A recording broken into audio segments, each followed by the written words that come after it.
بسم اللہ الرحمن الرحیم۔ سامعین و ناظرین، کبھی کبھار مجھے یوں لگتا ہے کہ ملک پاکستان ایک وطن نہیں، ملک نہیں، یہ ملت نہیں، بلکہ یہ ایک جنگل ہے۔ اور اس ملک پاکستان کے اندر جو لوگ آباد ہیں وہ انسان نہیں، وہ جانور ہیں۔ آپ میری اس بات کے ساتھ بڑا حیران ہوں گے، اس پہ اعتراض بھی کریں گے، لیکن آپ مجھ سے سوال بھی تو کریں کہ میں یہ کیوں کہہ رہا ہوں۔ میری کوئی یہ اپنی بات نہیں، میں نے بھی ملک پاکستان کے حالات کو جج کرنے کے بعد اپنی ایک سوچ بنائی ہے، اپنا ایک نظریہ بنایا ہے کہ یہاں جنگل ہے، لوگوں کو جانور سمجھا جاتا ہے۔ مثال کے طور پہ میں آپ کے سامنے یہ جو جڑاں کے اندر واقعہ پیش آیا، میں وہی آپ کے سامنے رکھ دیتا ہوں۔ کیا جڑاں کے اندر یہ واقعہ پہلا پیش آیا ہے؟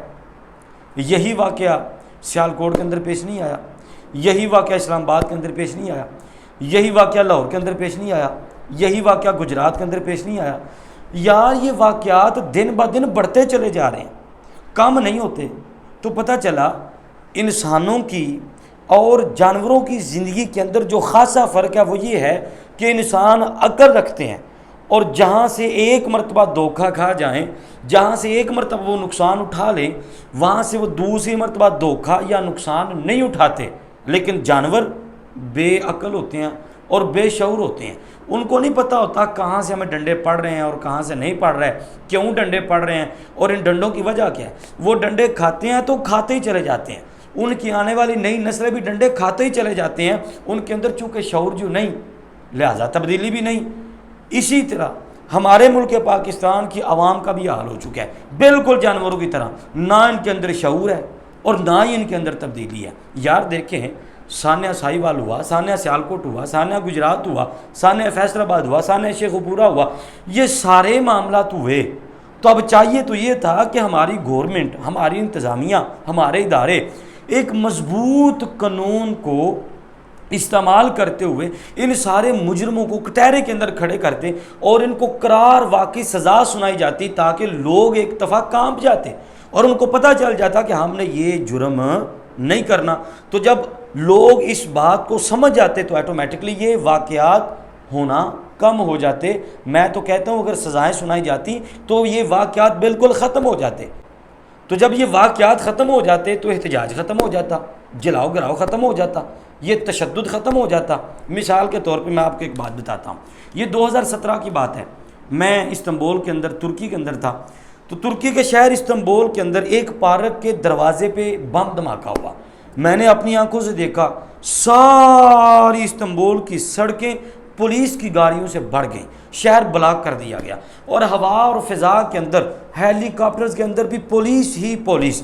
2 سے 3 منٹ کے اندر ان لوگوں کو جنہوں نے بم دھماکہ کیا تھا ان کو پکڑا گیا، ثبوت کے ساتھ پکڑ کے ان کو مین شاہراہ پہ گولی مار کے قتل کر دیا گیا۔ دیکھیں، یہ تھا ان کا قانون۔ عوام کو اطمینان میں لیا اور عوام کے دلوں کو سکون پہنچا، اور عوام نہ احتجاج کے لیے نکلی، نہ روڈوں پہ، نہ سڑکوں میں، نہ جلاؤ گراؤ، کچھ بھی نہیں ہوا۔ عوام پرسکون اور پر اطمینان ہو کے اپنے گھروں کو چلی گئی کہ بھائی جنہوں نے ہمارے ملک کے اندر یہ انتشار پھیلانے کی کوشش کی ہے ان کو قتل کر دیا گیا، لہٰذا ہم اس بات پہ راضی ہیں۔ یہ وہ لوگ ہیں، وہ ملک ہیں، وہ وطن ہے جہاں انسان آباد ہے۔ جو لوگ یہ سمجھتے ہیں کہ ہم نے اپنے ملک کو اچھائی کی طرف لے کے جانا ہے، لیکن آ جائے ملک پاکستان کے اندر یہ جو جڑاں کے اندر سانحہ ہوا، ہماری انتظامیہ سوئی رہی ہے، کیس ہو گیا، احتجاج ہو گئے، جناب FIR درج ہو گئی، سارا کچھ ہونے کے بعد انتظامیہ ابھی تک اس بندے تک پہنچی نہیں کہ جس بندے نے وہ قرآن کی بے حرمتی کی ہے، نہیں پکڑا۔ اب وہ انتظار کر رہے ہیں کب لوگ سڑکوں پہ آئیں، جلاؤ گراؤ ہو، اس کے بعد پولیس سڑکوں پہ آ جائے اور ایک دوسرے پر لاٹھی چارج ہو جائے، ڈنڈا چل جائے، اور اس صورت کو اتنا بگاڑا جائے کہ 2-3 مہینے یہ صورتحال ٹی وی پہ ڈسکس کی جائے اور جناب اس کی آڑ کے اندر دوسرے کام سر انجام دیے جائیں۔ ہاں جی، میرا یہ ماننا ہے کہ ملک پاکستان کے اندر یہ واقعات ہوتے نہیں، کروائے جاتے ہیں۔ جب بھی انہوں نے کوئی بڑا بلنڈر کرنا ہوتا ہے، کوئی بڑا کارنامہ سر انجام دینا ہوتا ہے تو یہ اس طرح کے واقعات کرواتے ہیں۔ کبھی اسلام کی بے حرمتی، قرآن کی بے حرمتی، کبھی حضور علیہ الصلوۃ والسلام کی بے حرمتی، کبھی بم دھماکہ کروا دیا، کبھی کچھ، یہ واقعات کروائے جاتے ہیں تاکہ لوگوں کا دھیان بٹ جائے۔ اب ہم سب کا دھیان جڑاں کے اوپر ہے، اور نیچے سے کیا ہوگا جی؟